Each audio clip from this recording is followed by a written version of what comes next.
The Richest Man in Babylon. The third cure. Make thy gold multiply.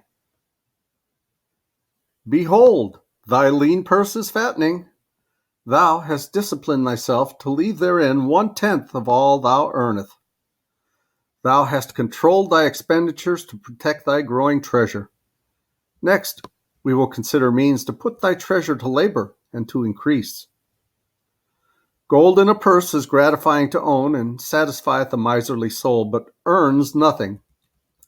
The gold we may retain from our earnings is but a start. The earnings it will make shall build our fortunes. So spoke Arcad upon the third day to his class.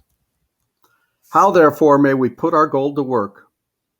My first investment was unfortunate, for I lost all. It's a tale I will relate later. My first profitable investment was a loan I made to a man named Agar, a shield maker. Once each year did he buy large shipments of bronze brought from across the sea to use in his trade. Lacking sufficient capital to pay the merchants, he would borrow from those who had extra coins. He was an honorable man. His borrowing he would repay together with a liberal rental as he sold his shields. Each time I loaned to him, I loaned back also the rental he had paid to me. Therefore, not only did my capital increase, but its earnings likewise increased. Most gratifying was it to have these sums returned to my purse. I tell you, my students, a man's wealth is not in the coins he carries in his purse. It is in the income he buildeth. The golden stream that continually floweth into his purse and keepeth it always bulging. That is what every man desireth. That is what thou, each one of thee, desireth, an income that continueth to come, whether thou work or travel. Great income I have acquired, so great that I am called a very rich man. My loans to Agar were my first training in profitable investment. Gaining wisdom from this experience, I extended my loans and investments as my capital increased.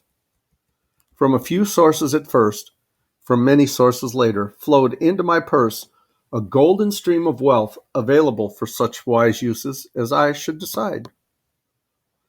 Behold, from my humble earnings, I had begotten a horde of golden slaves, each laboring and earning more gold. As they labored for me, so their children also labored, and their children's children, until great was the income from their combined efforts. Gold increaseth rapidly when making reasonable earnings, as thou wilt see from the following. A farmer, when his first son was born, took 10 pieces of silver to a moneylender and asked him to keep it on rental for his son until he became 20 years of age. This the moneylender did and agreed the rental should be 1/4 of its value each 4 years. The farmer asked, because this sum he had set aside as belonging to his son, that the rentals be added to the principal.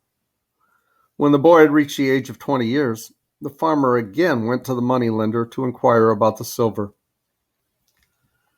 The moneylender explained that because his sum had been increased by compound interest, the original 10 pieces of silver had now grown to 30 and 1/2 pieces. The farmer was well pleased, and because the son did not need the coins, he left them with the moneylender. When the son became 50 years of age, the father meantime having passed to the other world, the moneylender paid the son in settlement 167 pieces of silver. Thus, in 50 years, had the investment multiplied itself at rental almost 17 times. This, then, is the third cure for a lean purse, to put each coin to laboring, that it may reproduce its kind, even as the flocks of the field, and help bring to thee income, a stream of wealth that shall flow constantly into thy purse.